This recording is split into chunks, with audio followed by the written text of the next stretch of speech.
blastmusic247.com. We're changing the industry one artist at a time.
Hello, everyone. Welcome to According to Courtney. If it's your first time here, welcome. I'm Courtney West. I'm a full spectrum doula, childbirth educator, and all-around birth nerd.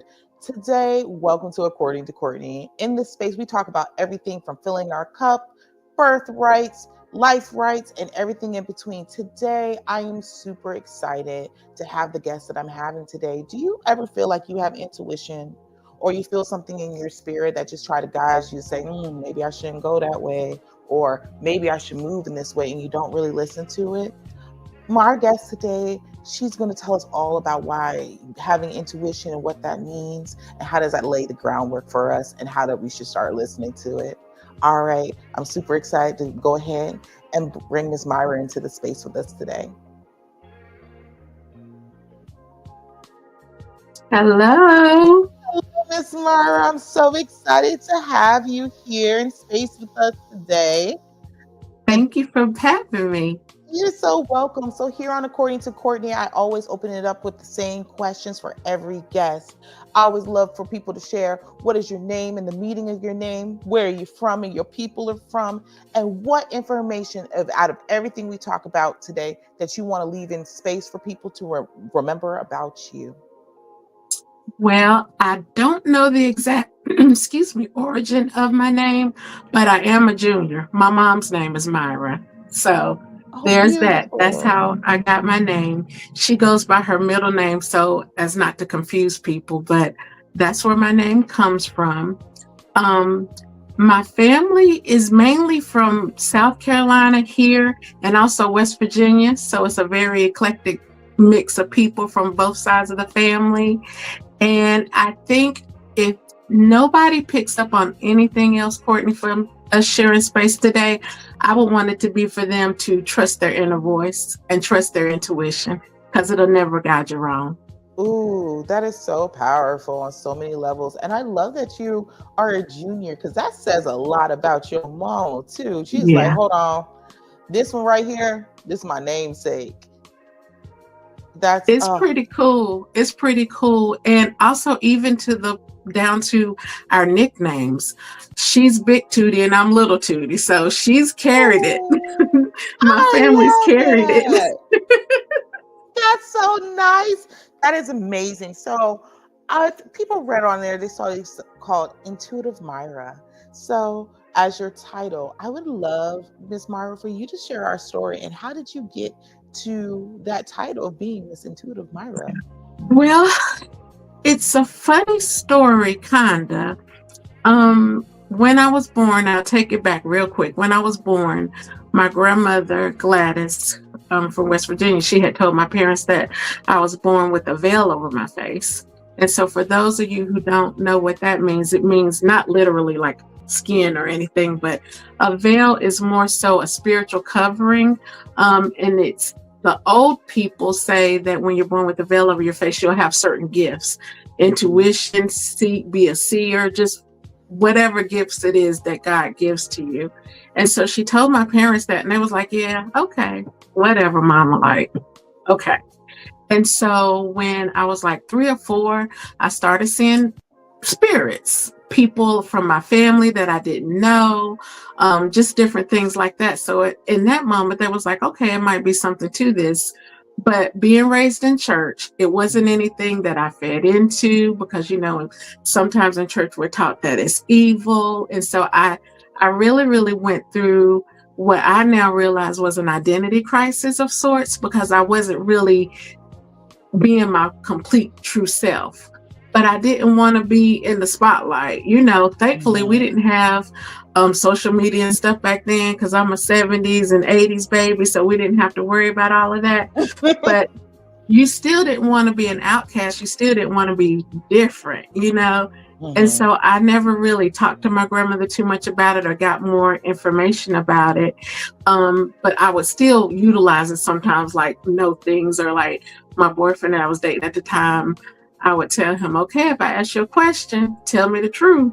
And he was like whatever. And then when I would call him out on it, you know, I didn't have no Facebook to check up on anything or look up somebody or whatever, but I would call him out each and every time. I could pull up to where he was, and he was just like, where they do that at? You know, it's 1988. How you doing this? But I did. And so still for the longest time, I didn't embrace it. And then fast forward to 2017, I had a breast cancer scare. Thankfully, I was fine, no cancer, whatever, but I did have 4 masses in my right breast. And in that moment, I trusted God, and I appreciated the prayers and everything that I had from my family and my church family and just everybody that knew about it. But I also knew that I had to kind of get by myself. And when I got by myself, and I was praying and speaking affirmations of healing and stuff over my body, things kind of started shifting a little bit. But even in that time, I didn't really understand what it was about. But within a week's time of them diagnosing me with those masses, 3 of the masses had disappeared, and I only had 1 left.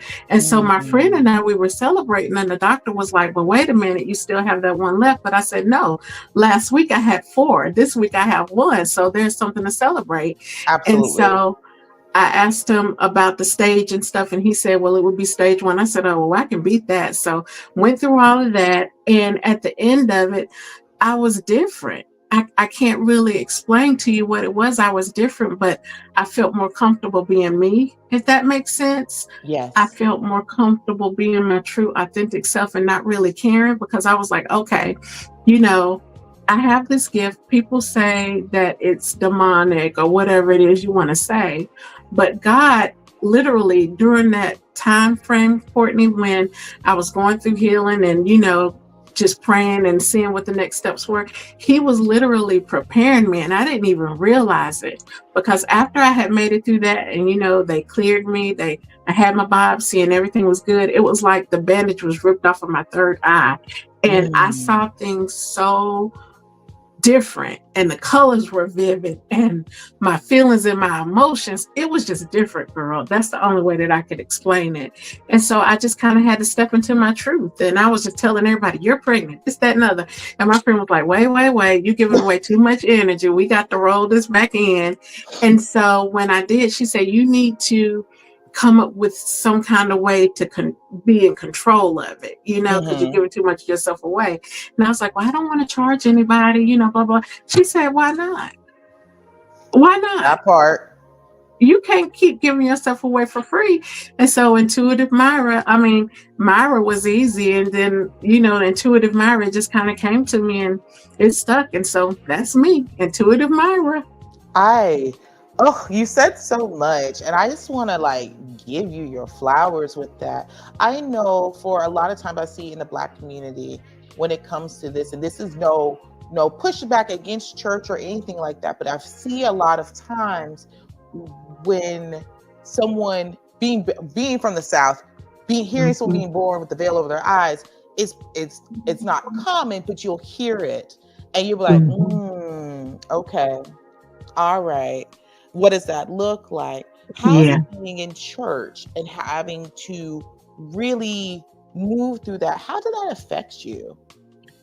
Well, because I wasn't really trying to tap into it, I wasn't affected by it. Even when sometimes it would show up without me even trying to tap into it. I wasn't affected by it because honestly, at that time, it wasn't anything that I was claiming, because I'm in church. So I'm not claiming it. We go to church, you know what I Right. mean? And so it wasn't anything that I was even considering. But when that happened in 2017 with me, it was almost like God didn't give me a choice. It was almost like he was saying, okay, you ready to be able to step into the light and accept your full self. And I'm going to tell you, a lot of people may not realize, but for me, for even, some of my family or whatever, my mom, people was asking my mom questions about it. Like, we've known her all her life. Like, where did this come from? I think they thought that I was literally just pulling it out of the air. And so I used to feel like I always have to give a spiel and have to explain this or whatever. And God was like, you don't have to explain nothing. Nobody knows the conversation you and I had. So don't worry about it. And at that point, I was like, you know what? It is well. It is well with my soul, just like the song that we learn in church. And people think that spirituality, when you're spiritual, is absent from God. And it's not. Yes. It's just an expansion. To me, it's just an expansion. And in that moment, when you're sick or you think that you have this disease or whatever it is, it's just me and God. I appreciate my pastor. I appreciate my church, but I needed to be able to go straight to God directly and commune. And in that moment, when I was able to do that, I saw so many things. It wasn't just God. I felt my ancestors' presence. I felt just all of the love and covering that I wasn't feeling before. Did I know about my ancestors? Yes. But I felt like in that moment, my heart was open. I felt like a small child. With children, there's no racism. They just play with each other. Their mind is open and everything. And that's how I felt. My heart and my mind was just open to whatever. The sky was the limit for me. And I stepped into it. Oh, I love that. And Sunshine, I saw that. Yes, that's the expansion. And I want to talk on something that you brought up when you were able to feel your ancestors, because I feel like people get very misconstrued with spirituality and Christianity about talking to your ancestors. I always find it very interesting. People like, that's so demonic. And I'm like, how is it the people that love you the most, who have been through life, what makes you think they wouldn't transition over when they transition over, that they still wouldn't be with you? That part.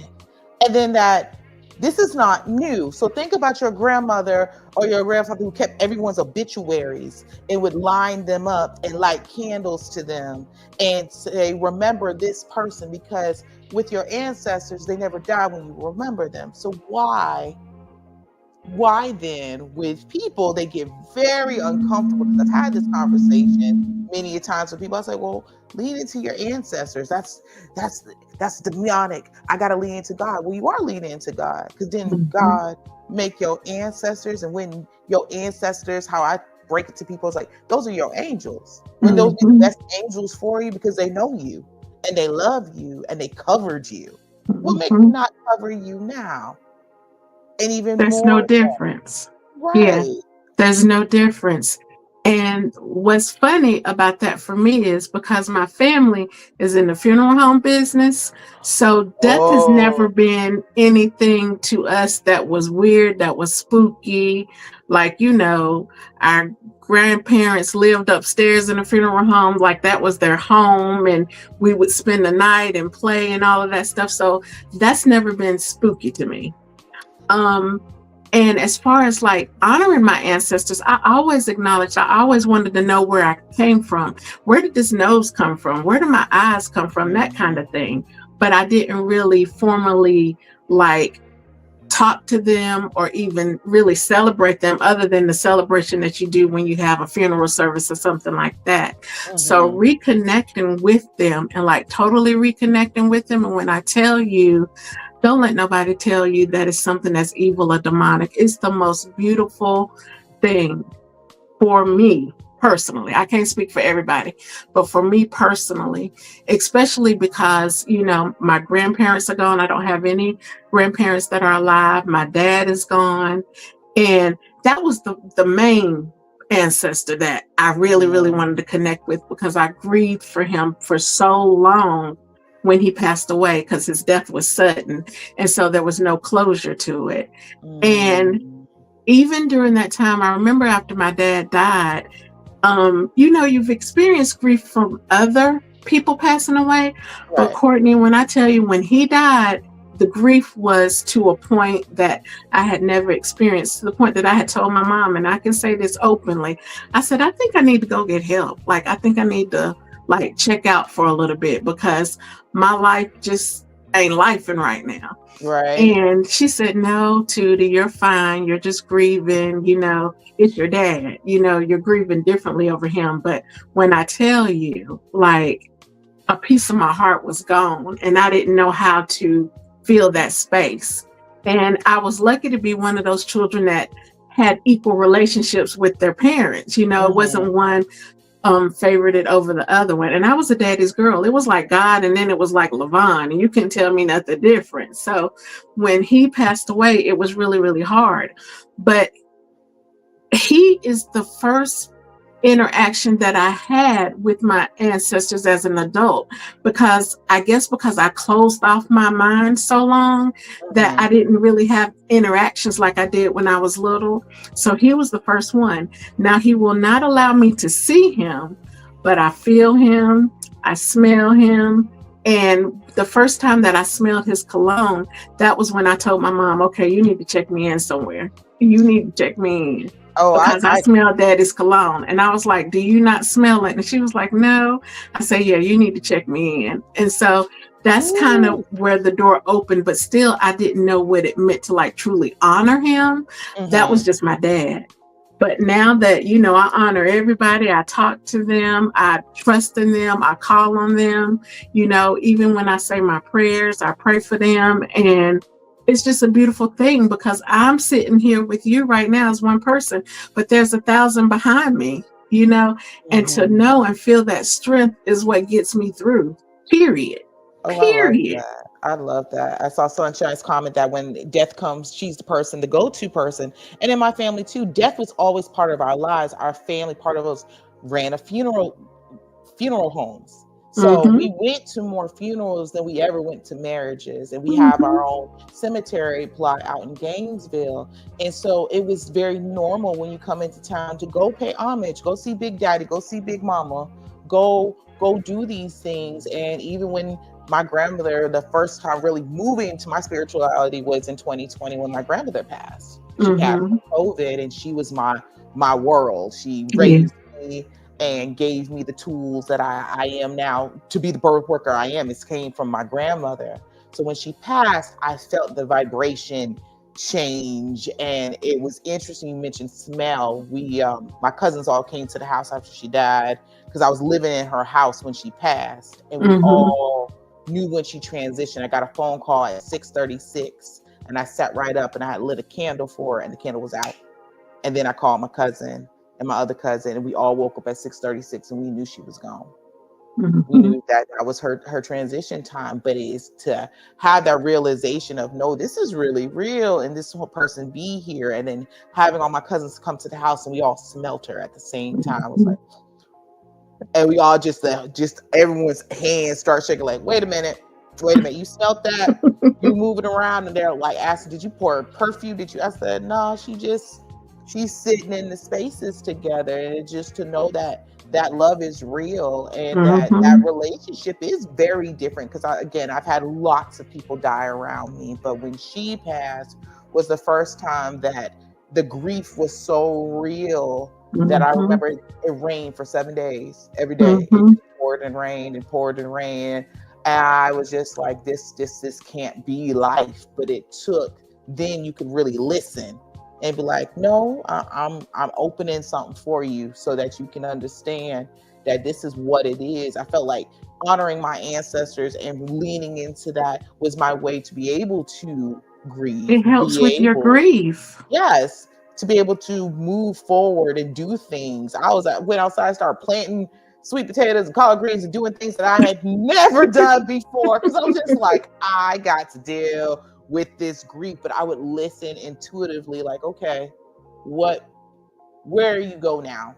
How do you move? And that is how really the birth of me getting my momentum in birth work really kicked off. I was doing it, but it took her passing for me to be like, okay, full throttle, let's go, in it, because it's listening to intuition. And I really want to sit and talk with you. It's like people are so afraid to lead it to their intuition, but they also don't know what it looks like. So could you tell some people, what are you really looking at? What are you really seeing? What do you notice to see? And my clients ask me that all the time. They ask me, well, what does spirit sound like to you?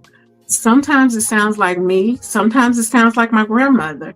I give my grandmother Gladys a lot of credit because she's the one that recognized the gift and covering in me. And so a lot of times I think spirit shows up as her, or like when different things come up during my client session or whatever, I say, yeah, I know that's Gladys. But it sounds like peace. It sounds like knowledge. It's different to everybody. You know, the voice is very androgynous. I can't say that it's a female's voice. I can't say that it's a male's voice, but it's just peace. It's just something that you know. And mine is so strong now that it will not stop until I do what it is that it's telling me to do. If we're sitting here right now and it's saying you need to go open up the front door, I'd be like, wait a minute, Courtney, wait 1 second. I'll be right back. Let me go open up this front door. And some people would think that that's crazy, you know, even to the point as one night it's 10 something at night. And I'm like, I got to get up and vacuum, you know, like where they do that at 10 o'clock at night, you can do it. But I trust my intuition so much. And I think the reason why that's the case is I've seen what happens when I do, even with my finances, even with health, even with friendships or whatever the case may be. So I'm very, very in tune, and I listen and I do it. No matter how crazy, if you drive past my house and you see me and my dog outside in my driveway laying in the rain, just keep going. We good. You know, whatever it tells me to do, I do, because it never leads me wrong. Never. Oh, I love that. And Miss Myra, we have a comment here from Miss Sophia. She's saying she loves this conversation. Myra, what are your thoughts on numbers? After my older sister passed, I constantly see the number 44, which is how old she was when she died. I do believe in angel numbers. I do believe that sometimes those are your spirit guides kind of giving you a nod. And it's funny because when that happens, pay attention to it. A lot of times it's such little small subtle things like that that could slip by us that we don't even realize that they're trying to connect. 44 is a number of growth. 44 is a number of intuition.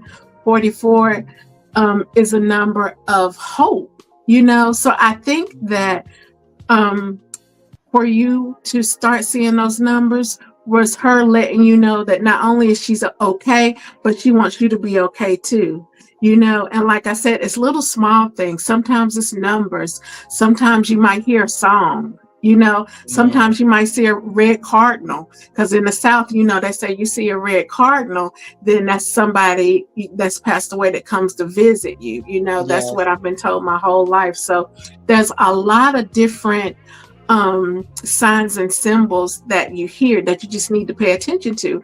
And sometimes that'll be what my session's about. My clients, I see 222, I see 333, you know, and it's just all about the numbers, and that's breaking it down and what it means. And what you have to realize, honey, is it means something different to everybody.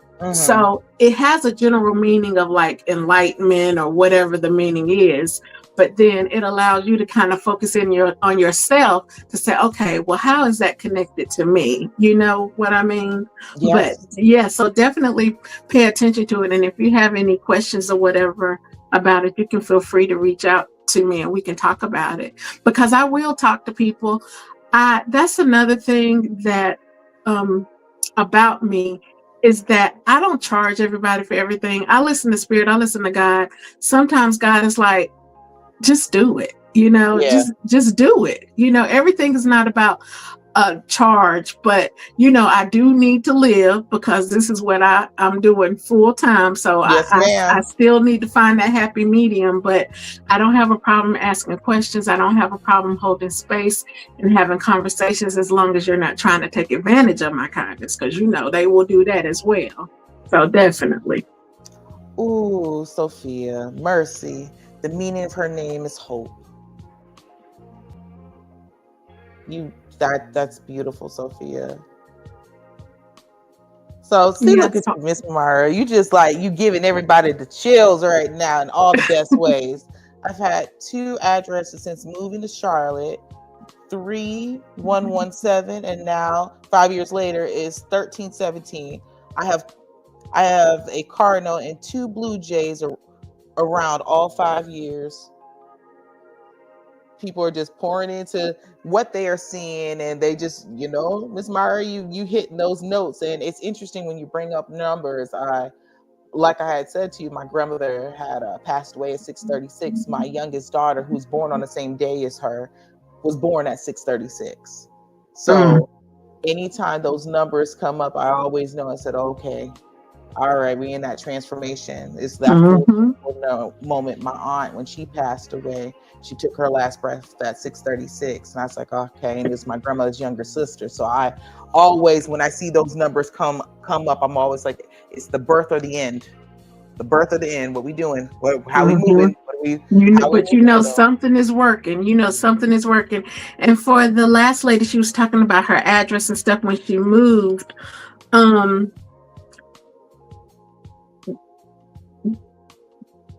The way that I'm receiving it is, it was just a reminder to you, honey, that you're on the right path.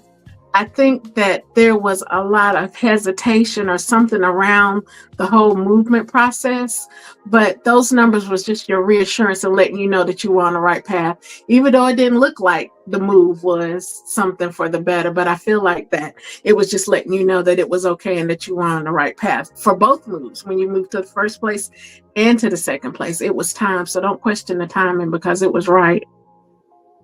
Oof. Yes, I love that. I love that. And I love how you just you feel it, and you just, it moves through you. And I love for you to kind of tap into that for people. How do you allow it to move through you? How do people get comfortable letting spirit just move through you? Because I know for myself, when intuition came when I was a child, I learned to bury it. Certain things to certain people, I would say. My grandmother, I'd be like, Mommy, a baby's coming soon into our family. We should get ready for it. Or, Mommy, someone's going to pass away soon. We should be ready for that. Mm-hmm. And then her telling me, you can't tell everybody those things. Those things you need to keep to yourself. You can tell Mama these things, but do not go to people and lay hands on them and tell them things, because everybody ain't prepared for what you got. Mm-hmm. And it took me grown to be able to be like, are you comfortable? Are you good with the download? I'm called to tell you something, but I ain't trying to step on your toes if you ain't trying to hear it. Well, definitely with my close friends, like my girlfriends, it's a lot easier with them, because I can be like, hey, I gotta tell you something. And they be like, okay, what is it? Either like with my one friend with her sons. And I really, really love my relationship that I have with her sons. And I'm like, tell so-and-so, blah, blah, blah, blah, blah, watch out about this or whatever. So with my girlfriends, it's easy. Mm-hmm. With my clients, it's easy. I think, honestly, honey, the reason why it's easy for me is because I've always in my career been in a position of case management, social work, that kind of thing. Okay. And so people sit down and tell me stuff, just even in that capacity. And I would be sitting at my desk thinking, why are you telling me this? Like they'd be putting it all out there. And so I think it's just something with my spirit, because when I tell you, I can be at the bank, I can be anywhere. And I mean, I'm open, so I talk to anybody. I don't meet no strangers. But honey, some of the stuff that they tell me.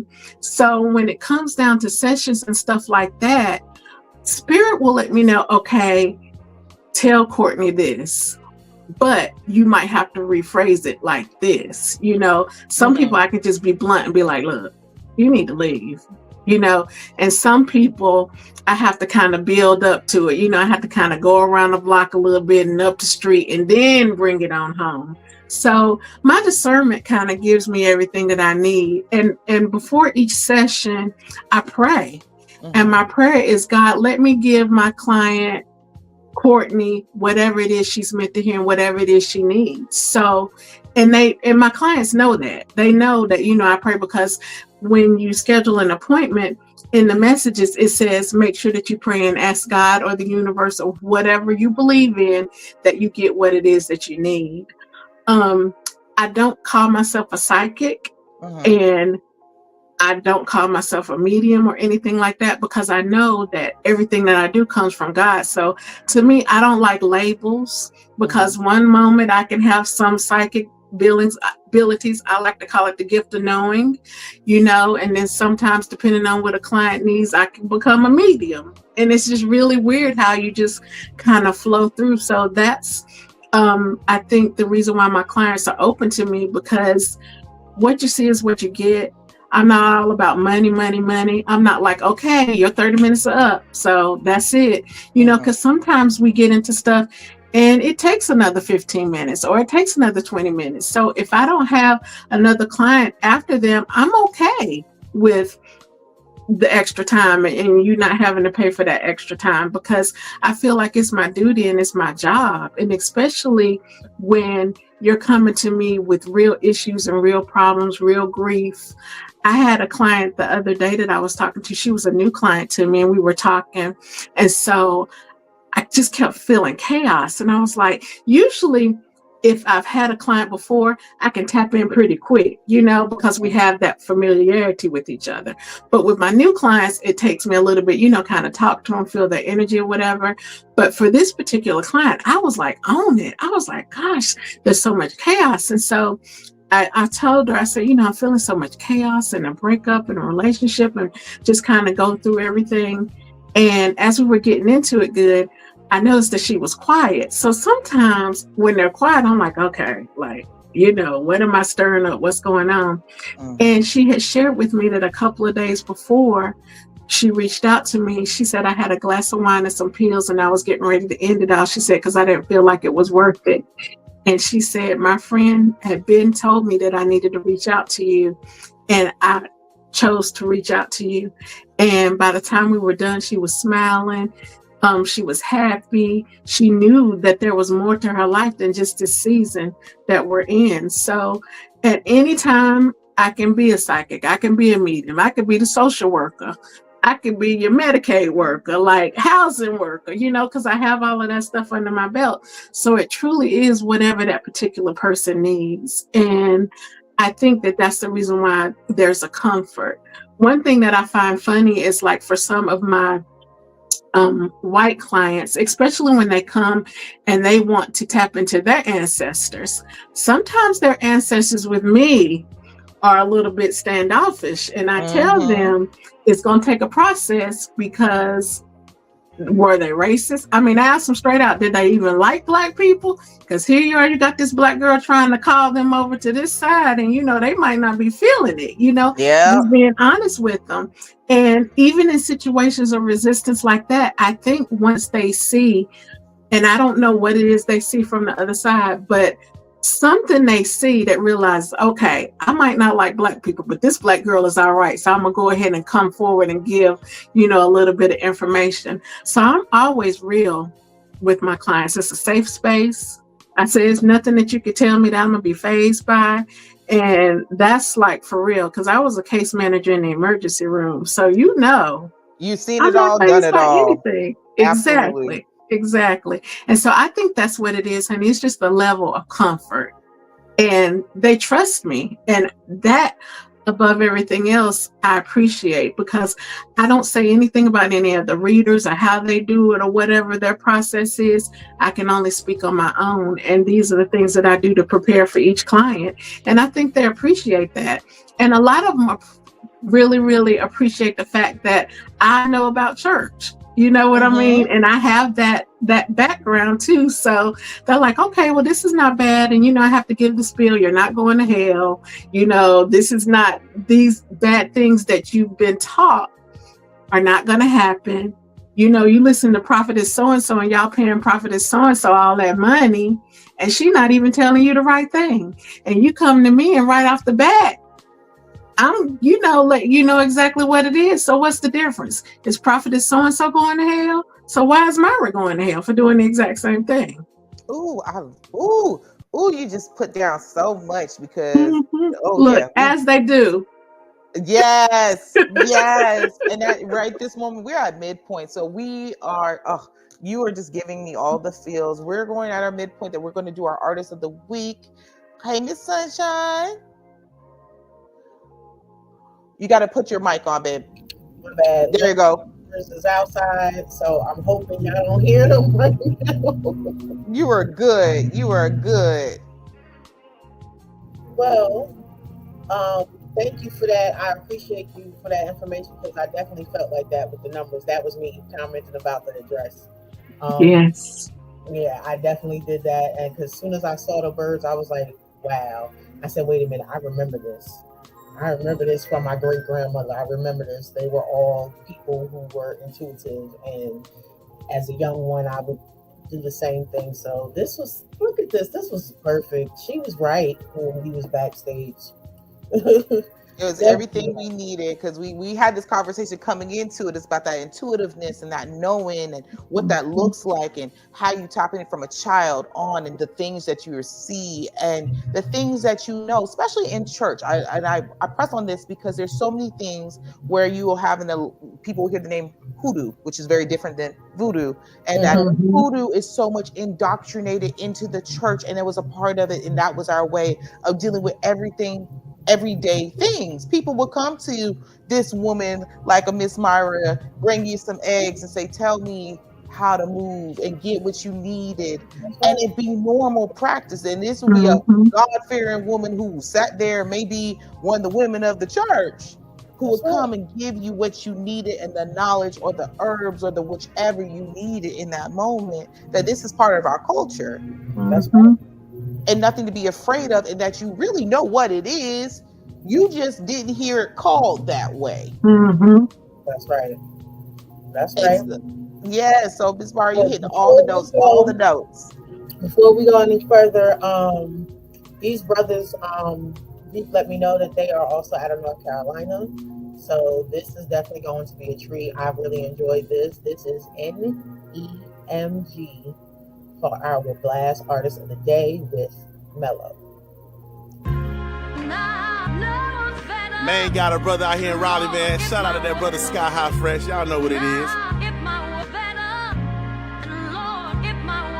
Well, my mama called me Marty and my grandma called me son. I'm just a brother on the mic device, on to get it done. Hold it down like Reverend Run when he raising up his seeds. A brother got a heart full of love and free of greed.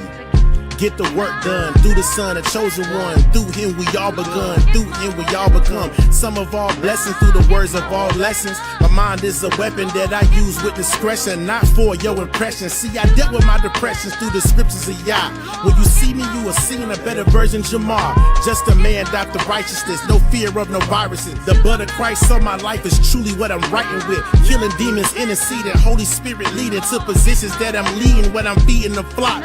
Just a servant out here working while I'm touching the block. Souls thirsty and they hungry, you gon' feed them or not? Or try to scram for the gram as you lie for the props? I can look in your eyes and see the soul of an eye. That mellow, yeah. I'm an educated son of the only true son. Elohim representing, it's only just begun. Linked up with my brothers, now we brighter than the sun in the solar system. Now my brother's spitting what he is, representing with my kids and my weirds on the earth. Every single second on this turf is home birth. I mean, home turf, homie, is a birth of blessing.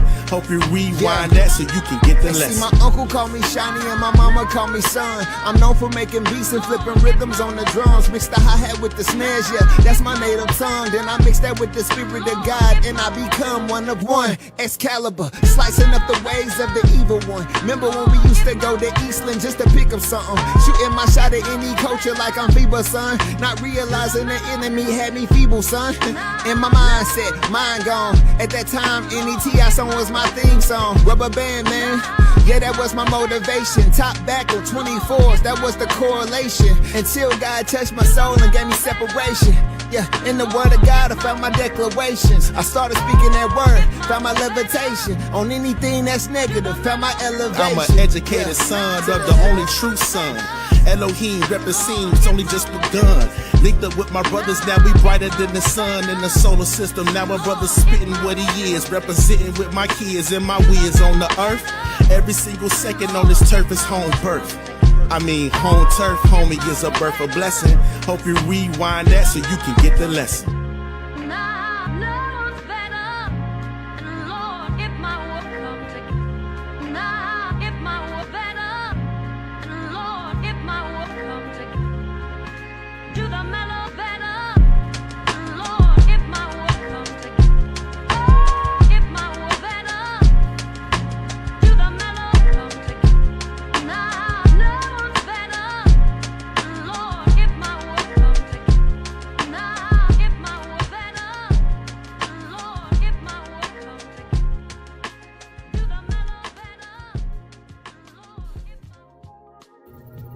And that was NEMG with Mellow.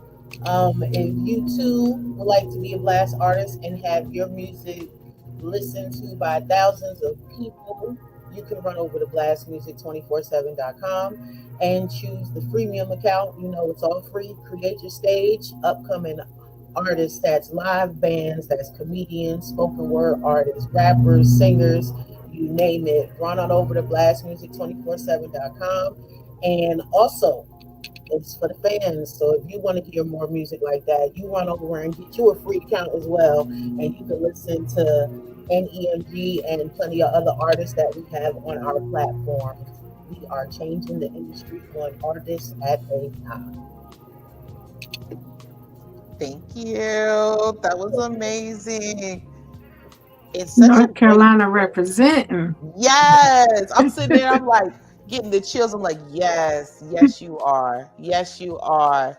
So, and I feel like that song was so fitting. So if you guys are just joining us, this is According to Courtney. We come in at 10 o'clock a.m. every Saturday, giving some knowledge and gaining some too. Today we have Miss Intuitive Myra here, who has just been giving us all the feels about walking in purpose and what that has meant to her in her life, and able to allow people to see what is around them and really taking it in. Miss Myra, I was just thinking, wow, we're listening to our song of the week. It's just, that beauty of knowing self. Mm-hmm. The son of the sun. I'm the son of the Most High, and what that really means to people. And it really made me think about, in my line of work, working with birth workers, being a nurse, healers. And most of the time we always hear, who heals the healers? And how do we heal ourselves? So I feel like if anyone to ask, you would be a great person to ask to that, because many a time we may have intuition for everyone else, but have none for ourselves. And that's so true. And a lot of my clients ask me that, like, you're here for me for everything, but who do you go to? And I do have, like close friends that I go to. At one point in time, I was doing therapy. I found a therapist that understood what it was that I did. I said I didn't want to be talking to somebody that's going to have me on some medication or something, because I'm talking about sin and talking to dead people, Right. I like to ground myself near the water. And if I can't get close to the water, near the water, I like to walk out in the rain. Even if it's something as simple as taking a nice hot bath or shower, water is what clears my space. I talk to my mom. Like, my mom, honey, is my conscience. She's my heart outside my body and my safe place.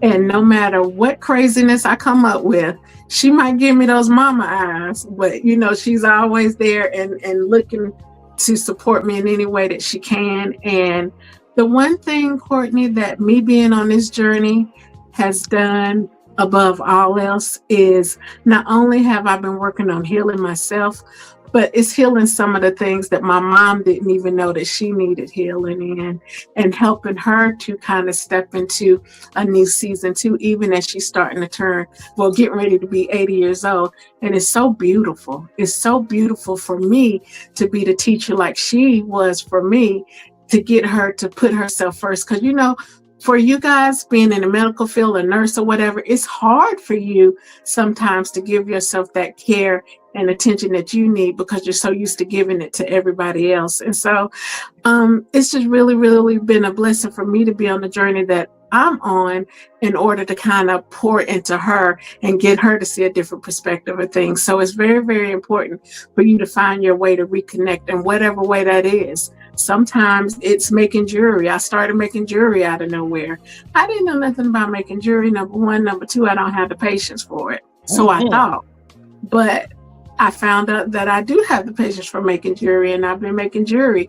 And you just find different things that work for you. Music is everything for me. I mean, I listen to everything, every genre. I'm just a music person. That's also something that helps. And also too, I listen to music during my sessions, whether we're video, over the phone, in person. And I always explain to my clients, I listen to music. I drink tea or I drink water during my sessions, because the one thing that I learned from a fellow reader was you got to keep all your senses open. So that's the reason why I drink water or tea or something and listen to music and stuff during my sessions, just to make sure that I'm completely open to receive whatever it is that they need to receive. So it's very, very important that we take care of ourselves. I'll shut the operation down. Like whatever I need to do for myself, I do it. Before, it was hard for me to do it because I was always worried, well, I got to show up for Courtney. I got to show up for this person. I got to show up for that person. But my cup was empty. Like I didn't have anything to give, myself. And so I was like, this is not what we're doing. We're not teaching these people how to take care of themselves, and then we're not doing it either. So yeah, so I always put myself first now, always. If that means turning down a client, I'm not the person for you, whatever it is. Because like I said, thankfully, it's not just about making money. It's just about me being in my purpose. And, you have to realize you don't align with everybody. I had this one woman come to me. She wanted me to do a spell on her ex-husband because that's who, she says she's supposed to be with or whatever. And I was like, no, ma'am, because that's messing with his free will. And then something happens and then he killed you or something goes wrong. I said, I don't do stuff to mess with people's free will, because at the end of the day, free will is free will. Whatever's going to be is going to be. And sometimes we just have to face that fact and let things play out the way they're playing out, even if we don't agree with it. Ooh, you're giving me all the feels. I feel like you called me out 15 times in that one session, and I'm so good with it because it's so true. I feel like in the medical field, and also for Black women, you're always told that you are to give. You're not allowed to, and that being a martyr is normal. And it's not, especially for Black women in birth work or healthcare work. You're to give and give and give. And it doesn't matter if your cup is empty, cracked, and full of dust. That's you are right. supposed to give and give and give. And that when you don't, you feel like you have some imposter syndrome, that you're well, I have to do this. If I don't do this, who will I be? Who will I not be? And I can say I learned that in birth work. I was taking any and everyone, and I had to show up working 4 12-hour night shifts, plus doing speaking engagements, plus being here because I had to pour into everyone else. Realize I'm cracking my cup. And that how can I authentically give what is guided for me to give if I have nothing to give? And what does that look like? And that spirit will knock you. It will knock you upside your head and be like, oh, okay. I keep trying to tell you nicely, but you hard-headed. So let me show you. Yeah. Let me make sure that you understand the message. What? Listen, I have realized I've been knocked upside my head a few times in recent life to be able to say, no, I'm so sorry. I cannot do that for you. Yeah. No, I'm so sorry. I need to refill my cup and I will take on what it is. And what the beauty of that is for being a healer, being an intuitive person, be like, you know what? Everybody is not for me. That's right. I can't do everything for you, and say it with love and not in a cruel way. Just like, you know what? I hear what you're saying, and I think that someone else will align better for your journey. This was my part in it. To pass the torch on, to be like, not me, not today, not today. And I've even had people say, well, I'll pay you this amount of money, this, that, and other. Nope. If it doesn't sit right, and if spirit says no, cancel the appointment, or no, don't do it, then I won't do it. I don't care how much money you're offering me. I'm not going to do it. I have to be true to myself. I have to be true to myself. Ooh, that's so important. That's like everything ain't meant for you. And money, because I feel like a lot of times when you hear people use the word psychics or mediums, it can be taken in that negative connotation of it. It's like it's a money grab, it's a money grab, it's a grab versus being intuitive, like I'm just listening to you and listening to what source has for you. That gives you a so much different kind of freedom of, no, it's okay. No, if I'm meant for you, I'll be here. If it's meant for us to do this, we'll do it. And it's so funny when you were talking about the money aspect of it, because I would be lying if I said some days I didn't need that money.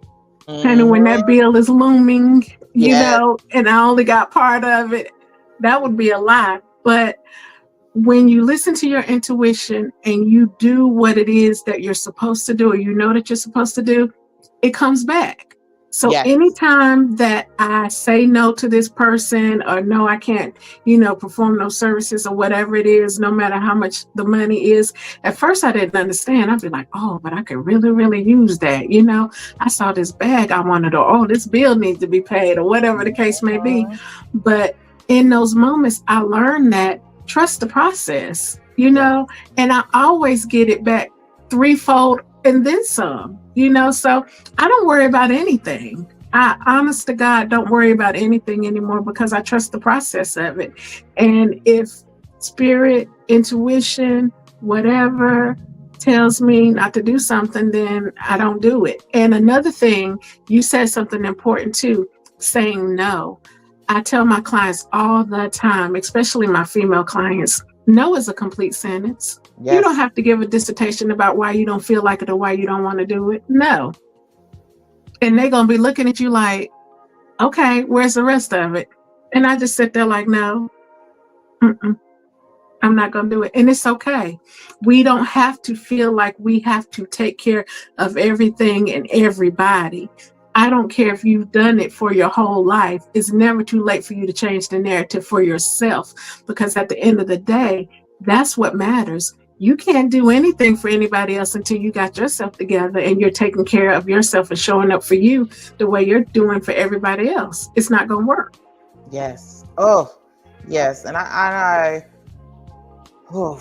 know this all to be true, because you and I had talked before about even talking about going into this and doing this show today, that we talked about that, and it resonated with me when you said, you know, Courtney, no is a complete sentence.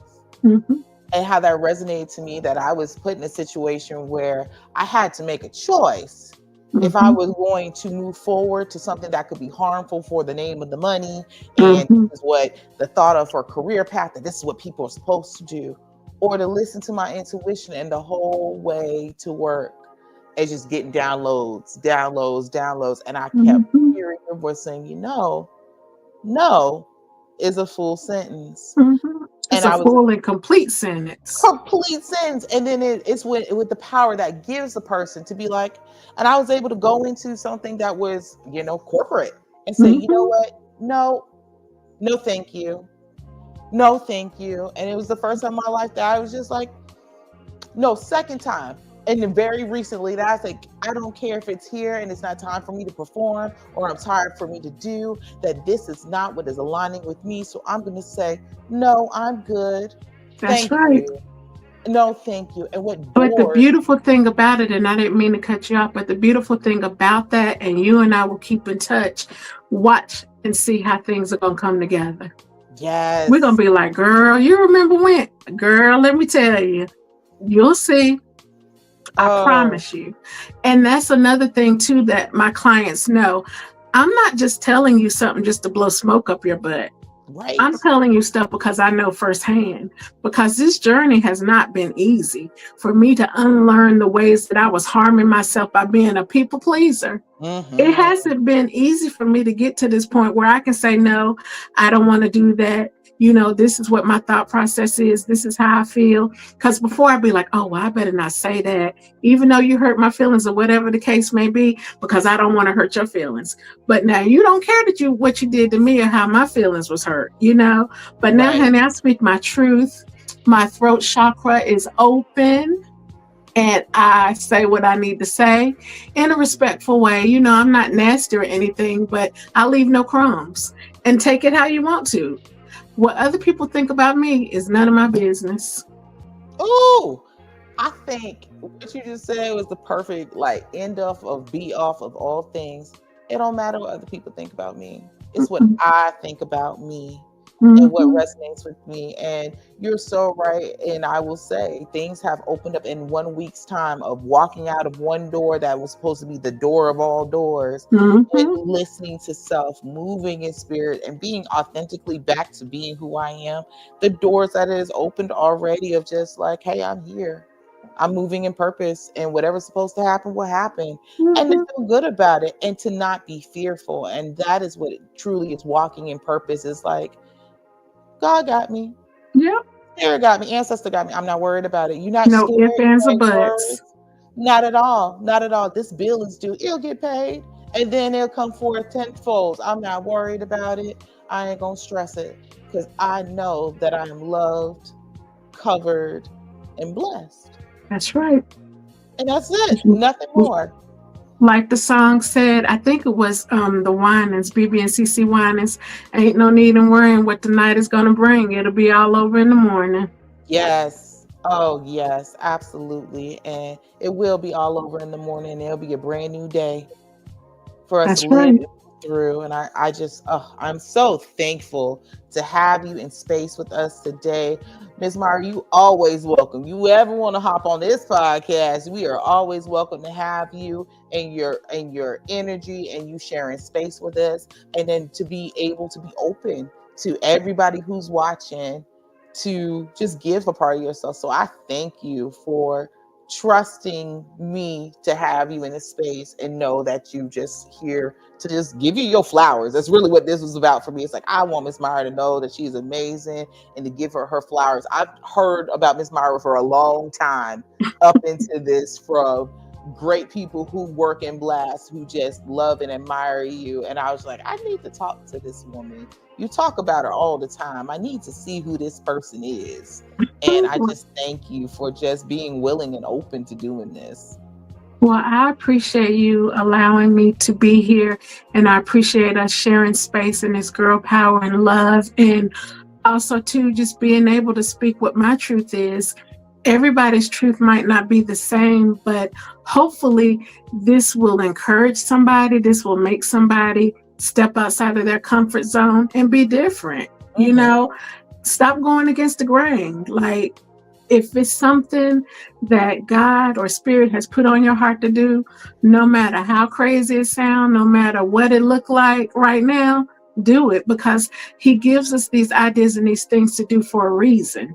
He's not going to drop that idea in your head for you to do what you did and He don't have your back and got you covered. You know what I mean? So absolutely. Everybody stay encouraged, trust yourself and trust your intuition. The sky's the limit. We have to tap into ourselves. Yes, we do. Tapping into self is the biggest connection that you have with God, Holy Spirit, Creator, whatever you call it, to tap into self so you can go right to it because you are That's the source. Right. And having that source, you've given such joy today, and I hope that everyone out there, you feel loved, you feel seen, you feel appreciated, and feel heard because you matter. And thank you, Miss Myra, for reminding all of us that we matter. Absolutely. Absolutely. Everyone, I leave you nothing but blessings and good vibes. And as we wrap up today on According to Courtney. So until next week, know you're loved, you're seen, and you're heard. And I thank you for your time. And I thank you for being in the space with us. You guys all have a great day. Take care now. Bye, guys.